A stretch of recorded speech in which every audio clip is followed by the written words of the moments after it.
Hello everyone, I am back with my second tutorial, and in this tutorial we'll be talking about abstract writing. We'll be talking about what is an abstract and why abstract is important in your research paper.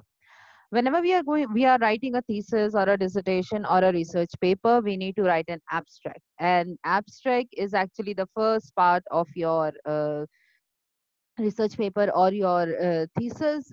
The abstract is not a separate chapter, but it is the first thing that you that is there in your research, but it is usually the last thing that you're going to write. So abstract is the last thing that you're going to write in your research, but it is the first thing that comes when you are compiling your research.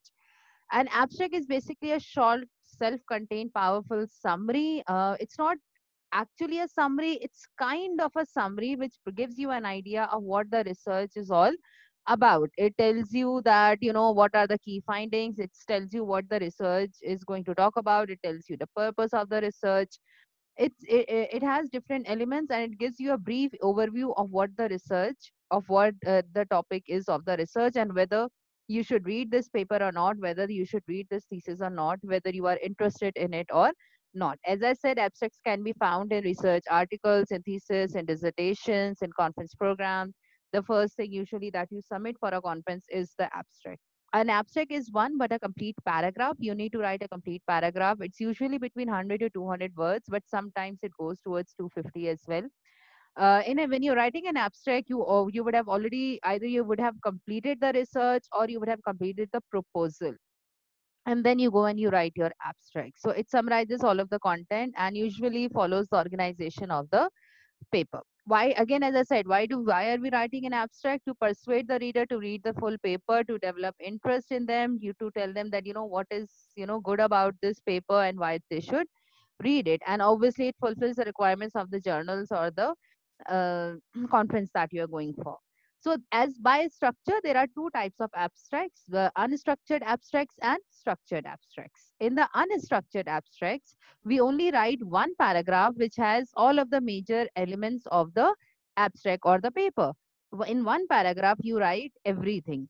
But in an structured abstract, you add multiple short paragraphs and you have headings for each of the element that you are going to cover. There are different elements in an abstract which we are going to study next. So in an unstructured abstract, we write all of those elements, but we don't give any headings. We write it in a paragraph form. But in the structured abstract, we give the headings of the elements, and then we write 2 or 3 lines, and yeah, or how much is required in each one of their headings. So when I said headings, the headings are often of the elements. So by function, we have two types of abstracts. We have descriptive abstracts and we have informative abstracts. In the descriptive abstract, we only have three elements, which is the purpose, the problem, and the methodology. Descriptive abstract does not have the result or the conclusion because this is written before a research project is completed. Usually, we can say that if you are writing a conference proposal or a working paper that you do not have the results for, you can write a descriptive abstract. Or when you are writing your research proposal, you will have a descriptive abstract. The first element in here would be the purpose, that what is the main reason of doing this research. Then you're going to talk about a bit about the problem. Remember the problem statement that we were discussing? Very shortly and briefly, you talk about what the problem is. And then you describe what you're going to be doing to solve that problem. What will be your methodology, whether you'll be using questionnaire or interviews, how will the questionnaire be filled, how will the interviews be conducting, whether you're going to be doing observations or whether you'll go for focus group studies. So by functions, in descriptive abstract, you're going to write the main purpose of the study, you're going to give the problem, and you're going to give the methodology. Again, if it's again, as I said, if it's an unstructured abstract, you will just write one paragraph in which you will have all three of them, but you will not give any abstract. But in the structured one, you will give the headings, heading purpose, then you're going to write what the purpose is. Then you're going to give the heading of problem. You're going to write what the problem is. Then you're going to give the heading of methodology and explain what the methodology is. Next type of abstract is an informative abstract. Here, the first three elements remain the same. You said that the purpose of the study is this, and then you 1 or 2 line you describe the problem. This research, the data was collected through questionnaires about 150 people. You know what? How many? No matter how many people did that. Then you're going to talk about the key findings. The key findings, not all of the findings, but the key findings, and just a bit of conclusion, or a bit of the recommendation as well. That what did you come out of it? It has a result or a conclusion because it is always written after the result is done, and we emphasize on the results and conclusion, whereas in descriptive one we were focusing on the problem and the methodology, but in the function and the informative abstract we focus on the results and how, what are the key findings and what is the conclusion. So again, as I said, what are the key things? You're going to add purpose. You're going to tell us that why did you do this research? What was your main aim? What is the research trying to do? Then you're going to talk about the problem, that what is the main problem? What is the main field? What is the main area that you are going to discuss or that you are going to solve? Then how are you going to solve it? The methodology.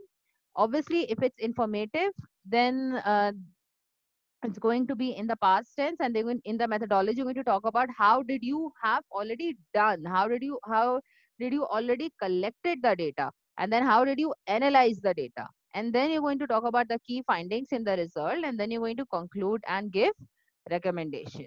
So this is a brief about the abstract. So what are you going to include? But what are you not going to include? You're not going to give a generalized background information from the introduction. You're not going to claim something that you did not find. You're only going to give your findings.